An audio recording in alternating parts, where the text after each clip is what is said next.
Come in. Welcome. I'm E.G. Marshall. Welcome to the fear you can hear. Welcome to the world of terrifying imagination. Our suspense-filled tale is about two ladies. One heedless, one, alas, headless. To meet them both, we shall have to span an ocean and several centuries. The story of both ladies comes from Rudley Castle in the Cotswold Hills of England. But the tale of the first lady belongs in this century, while the legend of the second comes riding to us out of the medieval past. Charles! Charles! What? Charles, wake up! Can't you hear them? There they are again. What is it, Beth? The hoofbeats! This time they're coming straight for the house. Where are you going, Beth? I've got to see. It's the dead of night. You can't see anything. It's bright moonlight. Oh, God. She's right in the courtyard below. She's stopping. Out of your mind? She's throwing back the hood of her cape. You come back to bed. Oh, she has no head. There's nothing out there. Oh, no. Her head in her hand. She's holding it up by the hair. Charles, come quick. All right, I'm coming. The face, it looks 1,000 years old. Oh, it's my face. Charles, help me. It's me.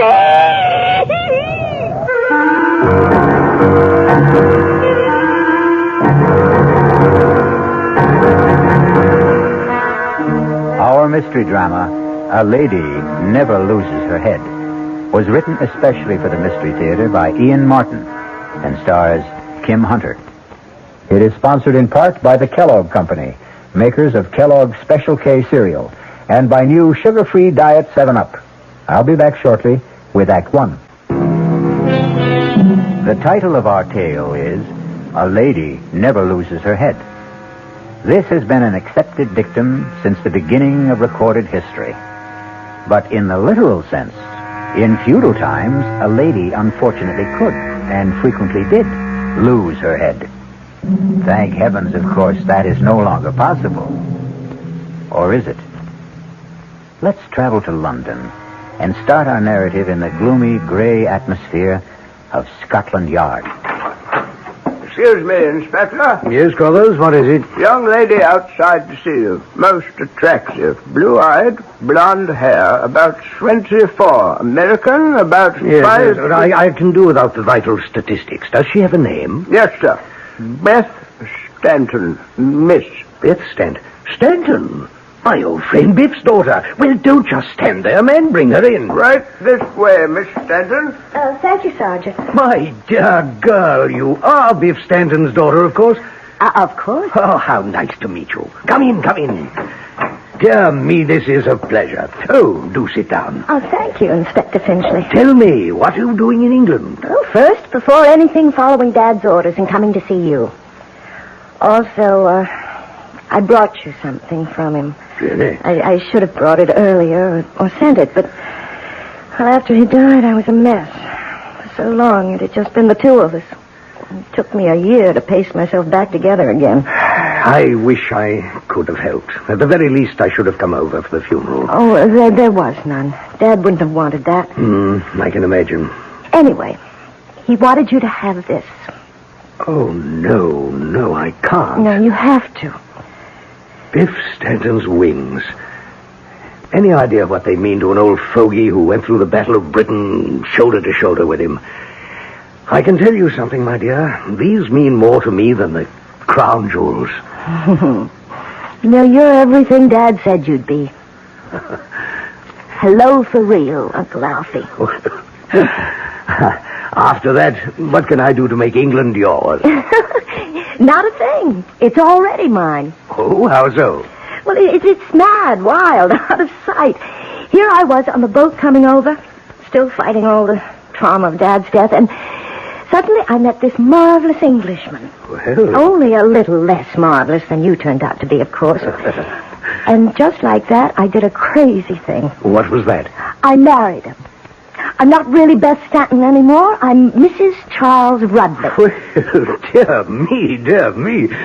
Congratulations. I deserve them. I'm so lucky. Well, I'd like to meet your husband. What's he like? Too much. He's tall, black-haired, blue eyes, and just so Englishy English. Well, now, will you live here or in America? Oh, it has to be here because of Charles. Ah, what's his line of work? He doesn't have to work, actually, although he is a very fine artist. Well, I envy this chap in more ways than one. Why doesn't he have to work? Oh, well, because most of his time is spent in managing his estate. Oh, which reminds me, I've got to run. I'm off to the ancestral home in the Cotswolds to take up my position as Lady of the Manor. Ah, Dorset, eh? Lovely country. Whereabouts? Chauncey Castle. I expect you know it. Well, I'm afraid I'm a bit shaky on Burke's peerage. Oh, Charles isn't an earl or a duke, really. It's just his family line. I don't even know what his title is exactly. Well, would you like me to find out? No, in this day and age, what does it matter? Now, Uncle Alfie, I must go. Charles went on ahead of me with his sister. Nora insisted she had to have a day to get things ready, and I told Charles I needed a full day to shop for a sort of late trousseau. So he drove her up with most of my bags. All right, my dear. I shan't keep you. Give me a few weeks to get settled, and I promise you'll be our first house guest. You only have to ask me. Bye-bye. Yes, sir. A very tasty young lady. And a hasty one. How's that, sir? Marion Haste repented. Beg pardon, Inspector? Oh, nothing. Too many years a policeman, I suppose. One tends to fall into the habit of looking for trouble. Still, she is the daughter of the best friend I ever had, and she must be a very rich young woman. I say, Crothers, rustle me a copy of Burke's Peerage, will you? Something I'd like to have a look at.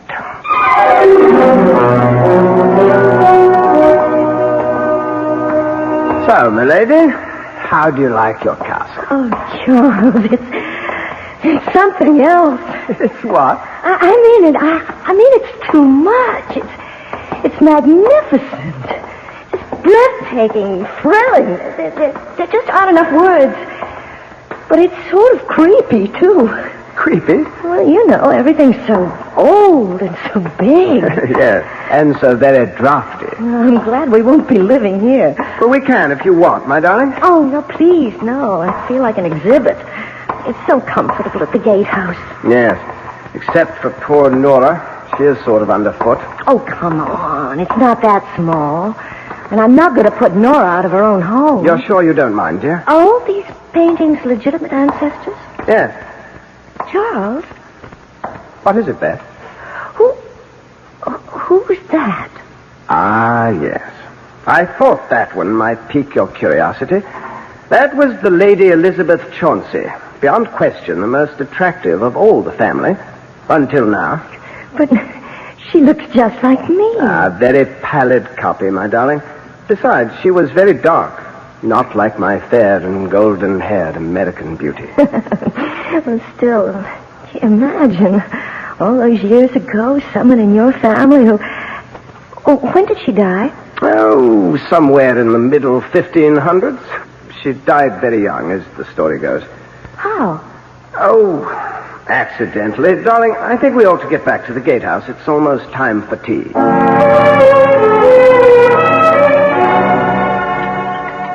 Do you have milk in your tea, Beth?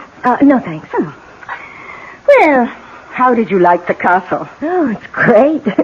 I mean, it's terribly impressive and fascinating And inexpressively gloomy, damp, and musty. Well, I didn't say that. Oh, but it was what you were thinking. Oh, no, you're marvelous. Yes, I thought all of those things. I just hope Charles doesn't want to live there. Oh, heavens, dear, not a chance. You see all the rebuilding, refurbishing that's going on there? Yes, I did. That's why I thought maybe... Oh, not intended for private life, Beth. Strictly for the public. Beg pardon? Well, the only way of supporting these charming and historic white elephants is to open them to the public for a small fee, which mounts up. Oh, what a shame. Your own home. Poor Charles. Oh, he doesn't mind any more than I do. The place is much too big and full of cobwebs and ghosts. It gives me the shivers.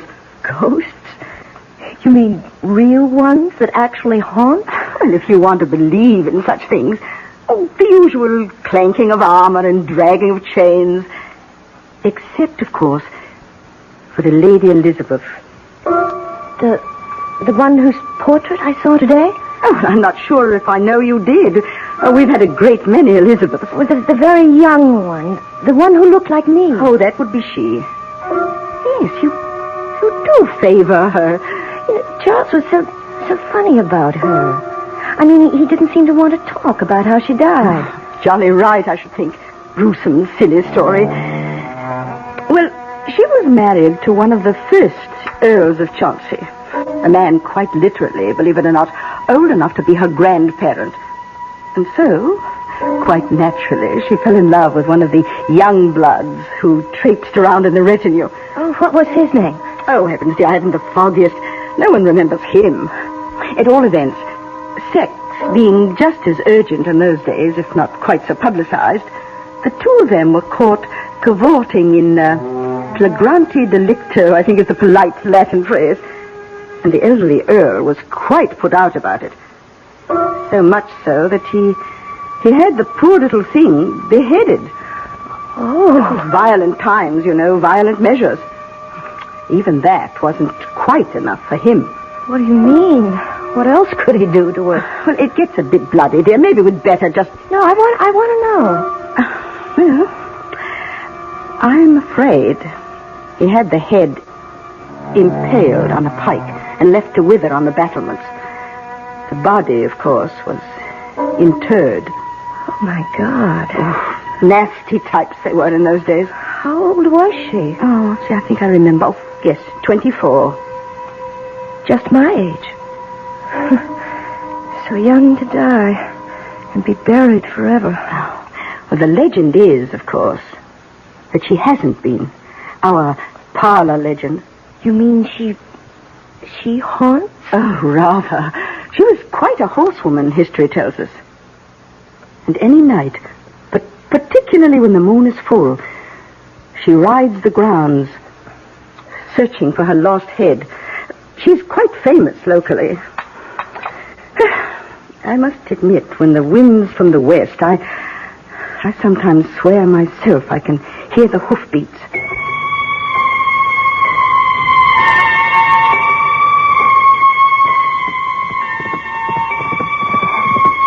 Poor Elizabeth.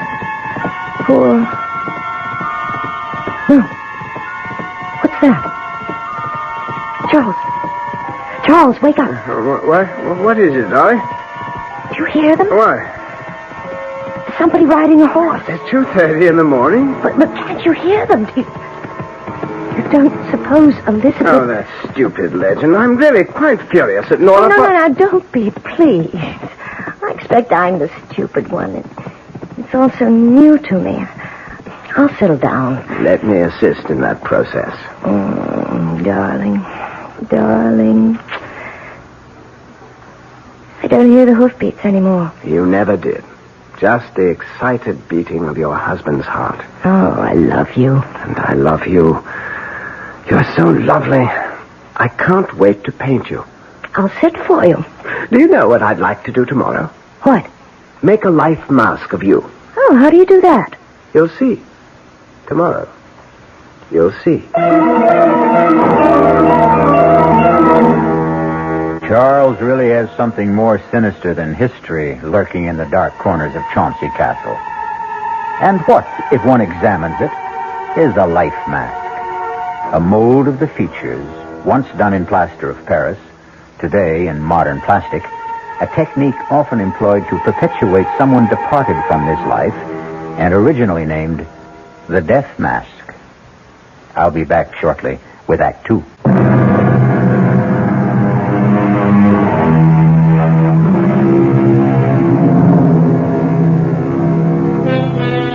Have you ever had a mask made of your face?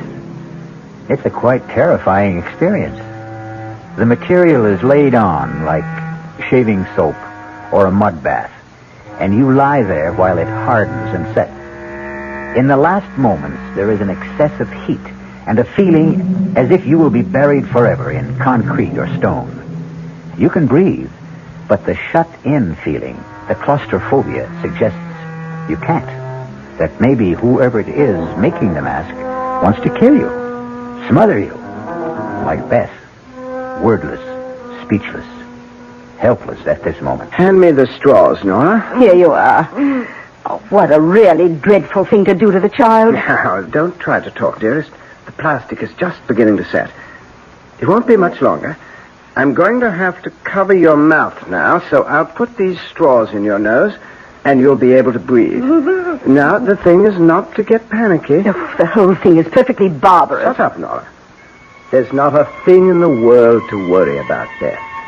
It just sort of draws, and there's a feeling that it's clamping down. But it's soon over. Trust me, darling. Please don't worry about a thing.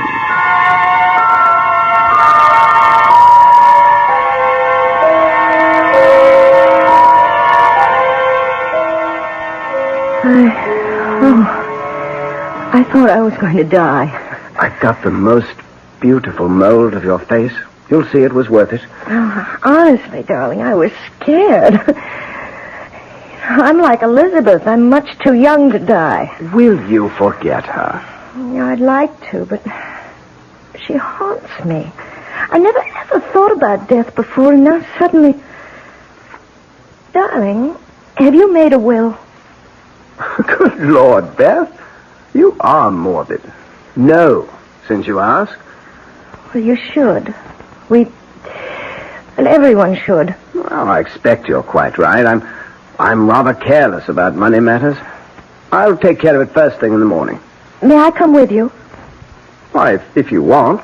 But... I want to make one too, Charles. It's really quite important. Well, my dear, if you insist.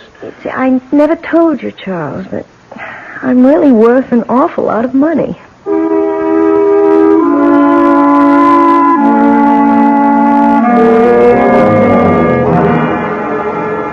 Crothers. Yes, Inspector. Remember that chap in Margate we had to look into because he kept getting rid of well-to-do wives at quite a clip? That'd be Humbert, sir. Yes. Tall, dark chap with a thick beard. Made a joke about Bluebeard. Oh, did I? Have we a photo of him handy? Well, I think I could dig one up. Why don't you? And, by the by, next weekend's Halloween. I think I might leave crime to the small fry and take a busman's holiday. Oh, you deserve it, sir. Where away? Well, I might take a run up to the Cotswolds. Sort of a sentimental journey, you might say. Morning, Beth. Special today, kippers. Oh, no, thank you, not for me. Oh, out of sorts, dear. I didn't sleep so well. Just a little orange juice and coffee. Oh, absolutely. Well, anything wrong? Oh, no, not really. You know, I guess maybe I ought to look out for those toddies of yours. Why, Beth, nothing but a little scotch, sugar, and lemon. I didn't mean I suspected the ingredients. It's just that maybe I can't handle quite so much whiskey. Oh, there was only a nip in there. Child, you do look a little wan. Should we have Dr. Yule in to have a glance at you, do you think? Oh, I can't need a doctor. I'm always so healthy. Oh, change of clime and all that, dear, and damp old England. Flu is always floating around. Why don't we just play safe? What do you think, Doctor? Oh, well, nothing serious, of course, but a high-strung young lady, you know. Well, sensitive, naturally. But high-strung. Well, you know Americans, very suggestible. What is this notion she has about somebody on horseback without a head? I beg your pardon? Some legend about a girl who looked like her centuries ago. I haven't the foggiest idea. Yeah. Well, for the moment, there's no real concern. I've left a sedative to be filled at the pharmacist with your sister. Convenient thing she happens to be an RN.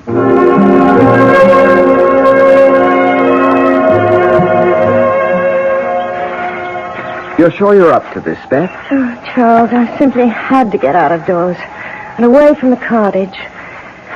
Let's just enjoy a walk into the castle and Pretend it's all the beginning. Well, now just stay well in the center of the drawbridge. Needs a lot of repairs. You know, it's just incredible to think that knights in armor rode across this bridge. How far do you suppose it's down to the bottom of the old moat? 50, 60 feet, perhaps. A mess, isn't it? All those weeds and jagged rocks. Can we go in and poke about? Your wish is my command. Beth? Right here. Where on earth have you got to? Like a magnet. Right back to her. The Lady Elizabeth. She fascinates me so. Well, there really isn't all that much resemblance. Oh, I don't agree. She could be my twin. And it's funny. What's funny? But it's so hard to put into words, Charles. It's just a feeling. I mean, her portrait is just as old, and the paint is just as cracked as all the others, but somehow she feels so immediate, so today.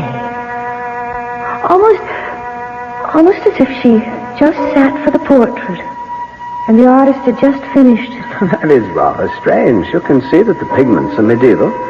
The patina is centuries old, just like the model. I know. I should stop identifying myself with her just because of a chance resemblance. Oh, Charles, I'm cold. Let's get back to the gatehouse and that nice living room fire.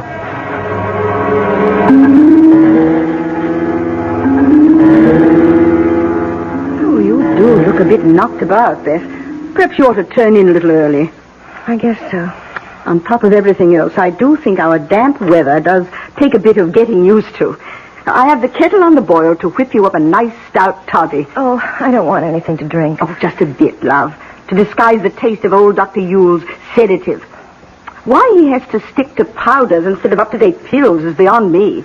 Well, while you're brewing that toddy, I have some letters to finish. Letters? Oh, I've been very remiss. I have all sorts of friends and half-relations in America who don't even know I'm married.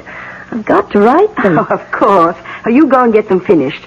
And I'll brew you up something nice to put you to sleep.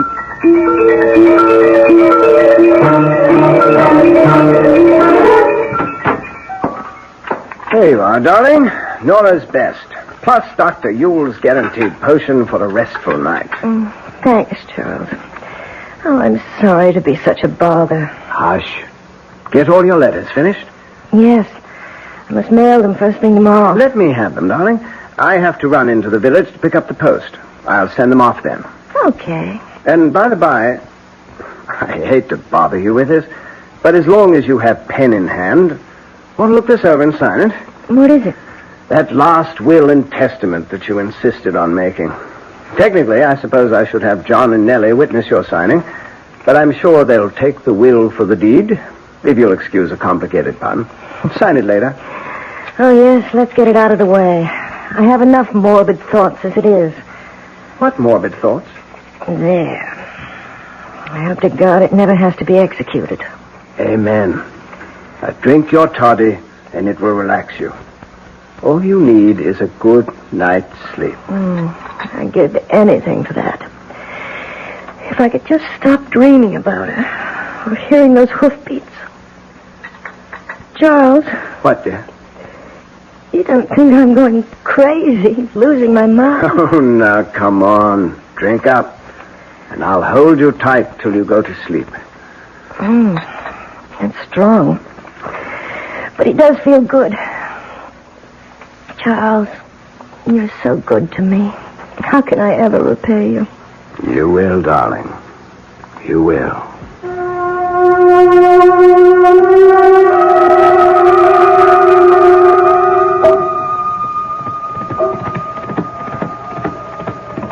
Charles. What? Charles, wake up. Can't you hear them? There they are again. What is it, Beth? Hoofbeats. This time they're coming straight for the house. Where are you going, Beth? I've got to see. It's the dead of night. You can't see anything. Bright moonlight out. Oh, God. She's right in the courtyard below. Stop it, Beth. She's throwing back the hood of the cape. Will you come back her head? She has no head. There's nothing out there. Oh, no, her head. In her hand. She's holding it up by the hair.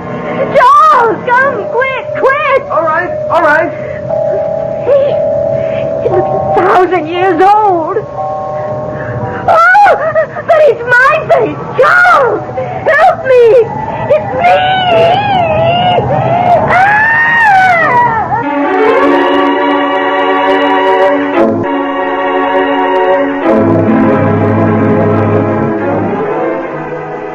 More and more, the question narrows itself down to a very simple one.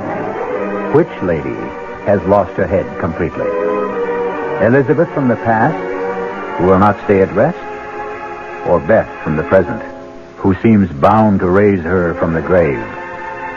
I'll be back with at least some of the answers when I return shortly with Act 3.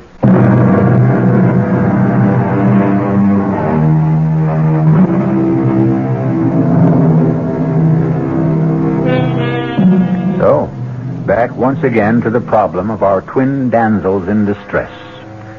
The medieval one has vanished into thin air by now, if indeed she ever materialized from there, while our modern Beth has confounded us and her husband by doing something quite medieval, or at least old-fashioned.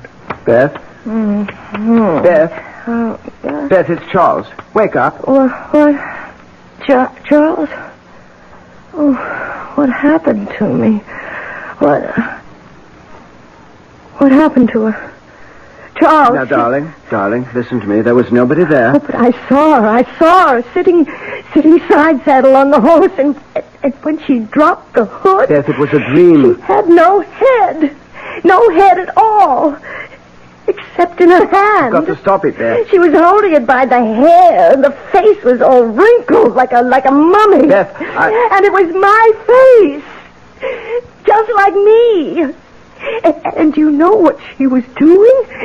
Do you know what she was doing? You've got to stop this. I can't... She was beckoning to me, Charles, calling me down. She wanted me.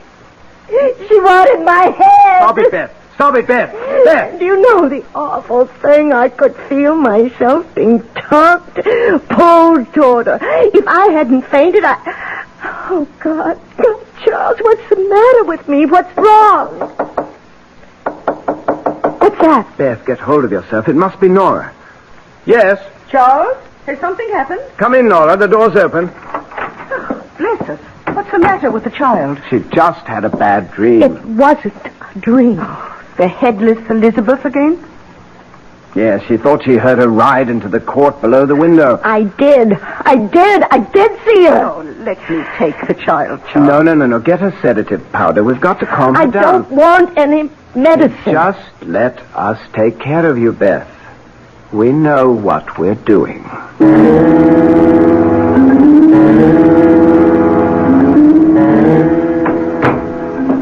Well, I think we've got her under control now. I'm so sorry to rout you out so early in the morning, particularly on All Hallows Day. Oh, that's quite all right, Mr. Rudley, quite all right.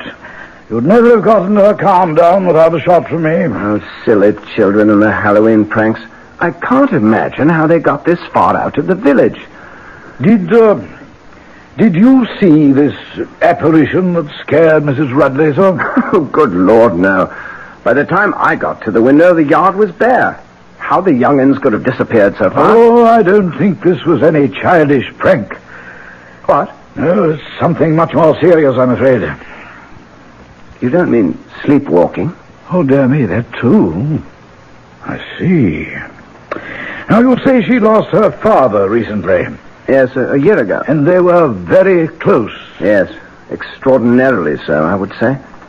What is it, Doctor? You don't think... I'll tell you what I do think, Mr. Rudley, and I'm going to be very honest. This case, your wife's problem, is far beyond a country doctor like myself. I think she needs psychiatric help. Oh, no. For her own sake. If it weren't for the fact that your sister is a registered nurse, my recommendation would be to have her immediately hospitalized. Psychiatric diagnosis is still my recommendation. I believe it's vital to keep her from harming herself. Harming herself? How? Oh, I don't know that. But I do know that for whatever reason she is, well, in layman's terms, a nervous wreck. Hypertense, in spite of all the sedation I've been giving her. Subject to delusions and the victim of a of a death wish. You must get help very quickly, help from a specialist. And she should not be left alone for a moment. Well, that's quite a blow. I'm sorry, but even suicide is not out of the question. Good Lord. I wonder, could I talk to her now? Well, she may be a bit drowsy, but if she's not asleep, yes. Now, I'd like to suggest some doctors... Doctor, I want you to. I have to go into the village to pick up the post. Would you mind dropping me? We can talk on the way. Splendid. I'll only be a minute. I want to go back to Beth. Meet you at your car. Oh, it's you, Charles. Is she asleep? No, I'm awake. Charles, Yes, darling. don't leave me. Stay with me. Don't leave me. Of course I won't leave you. You can't get rid of me. I've been very silly, haven't I? I can't quite remember. There's nothing to remember. What you need's a nice long sleep. And while you're having it, I'm going to the village for a few minutes, get the post, and a few things we need for dinner. And the post... mail. Oh, yes, don't forget to mail my letters. I should say not. Have them right here in my pocket. You won't be long. No, not over an hour. And Nora will be right here with you every moment I'm gone. Beth, dear, don't you worry. Charles and I know just how to take care of you.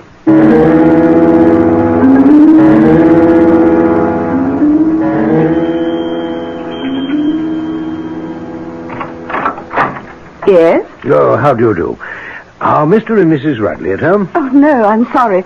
Mr. Rudley's off to the village, and I'm afraid Mrs. Rudley is indisposed. Oh, I'm sorry. Not serious, I hope? Oh, no, just a little bout with the flu. May I say who was calling? Oh, yes, of course. Alfred Finchley. Oh, well, are you a friend of Mrs. Rudley's? No, not really. Old army chum of her father's. Oh. Just happened to be driving by, and I'd heard she'd been married, and I wanted to, well, you know, pay my respects. Oh, well, I know Beth will be so sorry not to have seen you. I'm her sister-in-law, by the way. How'd you do? Perhaps later this afternoon, if there was some place she could call you. Oh, no. I'm driving back to London.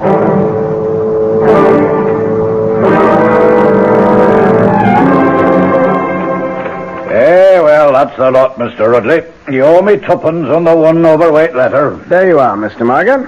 Anything to go out, sir? No letters this time. I thought I saw some in your pocket. No, these are not going to be posted. I'll take care of those myself. As you will, sir. It's just opening time. Want to step in the pub and have a nice warming beer? Not this time, Mr. Morgan. Got quite a long walk home. That'll be on my way if I hope to make it by lunch. Good morning. Good morning, sir. That's it. 11's. All open for business. Not one ruddy customer. Oh, afternoon, Governor. Just 10 minutes before 2, so if you want one, better step lively into the bar before closing time. Thank you, Barkeep. I think I will. Name is Margate, sir. Donald Margate, proprietor. And what'll it be? Well, I think I should have a gin and, if you don't mind. Yep. Coming right up. Just passing through. Yes. Lovely country. Oh, we like it. Quite a bit of work going on at Chauncey Castle. There's the gin and, sir. Oh, thank you. Oh, yes. Going to be good for business. Oh, so? Going to open it to the public, the family is. Make a tourist attraction. Well, I thought it was because the present incumbent has got married. Present incumbent? Oh, you mean the doddery old Duke? Oh, no. I meant young Mr. Rudley. Oh, him? Why, Lord bless your soul, he's not family, sir. Oh, really? No, he's just renting. Lease is almost up, I think. Rudley, I think I once knew. What's he look like? You should have been here when I opened. You could have seen for yourself. Tall, dark chap he is. Yes, he wouldn't by any chance be this chap in this picture, huh? Well, now, that'd be hard to tell. I mean, Mr. Rudley's clean-shaven and a lot thinner than this chap. Still, take away the beard, cut off some of the hair. No, I just wouldn't know. Do you have a doctor in town? Oh, yes, sir. That'd be Dr. Udall. You'd find him right across the green, sir. Good timing, too, because I have to close. Timing couldn't be worse, Nora. She never mentioned she knew anyone in England. Oh, I don't think we have to worry. He was just a little wisp of a man, very inoffensive. You doctor her food at lunch. Get another of your special toddies into her before she goes to bed. We'll do it tonight. Well, it seems a bit soon. A lot faster than usual. But if you insist, darling, naturally we'll go ahead. Kiss me. Yes, sister dear. Well, at least she is the last one. She has enough money to leave you. So I can stop sharing you with the pigeons. Inspector Finchley of Scotland Yard, Doctor. My credentials. Oh, dear me, a policeman, but why on earth? Could you answer my question? Well, of course. Yes, I've called on her several times in the last 10 days or so. What's the matter with her, Doctor? Well, that's rather difficult to say. She has, delusions. Caused by what? Oh, now, Inspector, that would take a psychiatrist to explain. She couldn't be under the influence of drugs, could she? Why, Does this man look at all familiar to you, Dr. Ewell? No, I can't say. No, just a minute. Let me get my magnifying glass. Now, where did I... Oh, yes, here it is. Yes. Oh, yes, by George. Partly the facial structure, of course, but this is what did it. You see that old scar there, bisecting the left eyebrow, more or less? Yes. Something a doctor would notice because it wasn't a very good job of suturing. Yes, I think I could swear. Shave off the mustache, the beard, and the sideburns. And by George, you'd have Charles Rudley. Or George Humbert.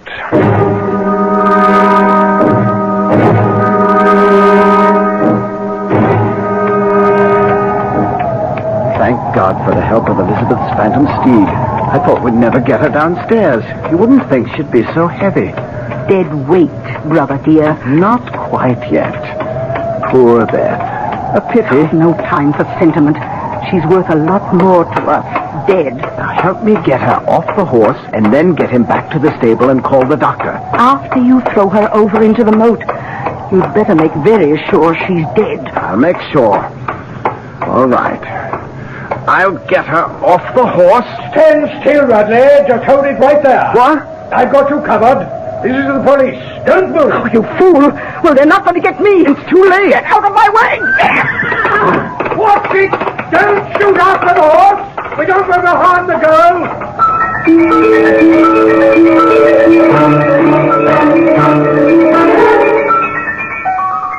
I just can't believe it, Uncle Alfie. Well, I can't blame you, my dear. Nasty chap you got mixed up with. 3 others before you he got away with. The same way? With variations. He got a little too fancy on this one. The false portrait, but the apparent nervous ailments and the sleepwalking were the key to all of them. I feel as though I'm going to be sick. Well, it'll pass, dear. He was a bad lot. Worth not one single tear. And Nora, she was the one on horseback? With the costume rigged to appear as if the wearer was headless, and a papier-mâché head made from your life mask. I think she's almost worse than him. And to think she got away scot-free. Well, not quite, my dear. We'll catch up with her. Now, you rest a while and don't worry. I'm right outside. As long as I'm around, you'll never have to worry again. Good night. Good night, Uncle Alfie. All right, Doctor? Oh, yes, she'll be fine. You say you did catch up with the woman? Nora. A lot more than just police caught up with her.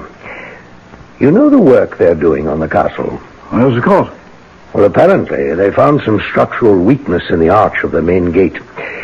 So they supported it by stretching a thin steel cable from one side to the other, Well over normal head height, of course, if you're walking. But unfortunately, not high enough to clear someone on horseback. Good Lord, no. Oh, yes. Cut her head off as clean as a whistle. Charles Rudley was eventually convicted of murder of one of his earlier wives. He was sentenced to life imprisonment. His common law wife, Nora, lost her life and, of course, her head.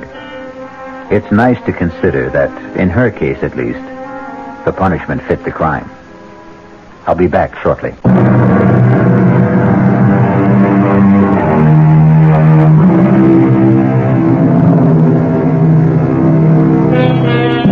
Uncle Alfie proved to be right about the resiliency of youth. It took a couple of years, but eventually Beth settled down and is happily married to a psychiatrist in Duluth. As for this fable itself, it also goes to prove that time not only heals all wounds, but eventually wounds all heals. Our cast included Kim Hunter, Nick Pryor, Bryna Rayburn, Ian Martin, and Court Benson. The entire production was under the direction of Hyman Brown. And now, a preview of our next tale. This is a voodoo doll. All of him is made with things that once belonged to Trujillo. Only one last thing I needed to make the spell work. The weapon. Now at last I have in my hand the instrument of destruction. I straighten out the circle, turn the head to the sky, and death the tail towards the ground, and strike! What have I done, Mr. Ramsey? You drove the bracelet like a knife straight through the doll's head. From temple to temple, Hernando Trujillo will be dead by midnight, and we will all be free. Radio Mystery Theater was sponsored in part by Anheuser-Busch Incorporated, brewers of Budweiser. This is E.G. Marshall inviting you to return to our Mystery Theater for another adventure in the macabre. Until next time, pleasant dreams.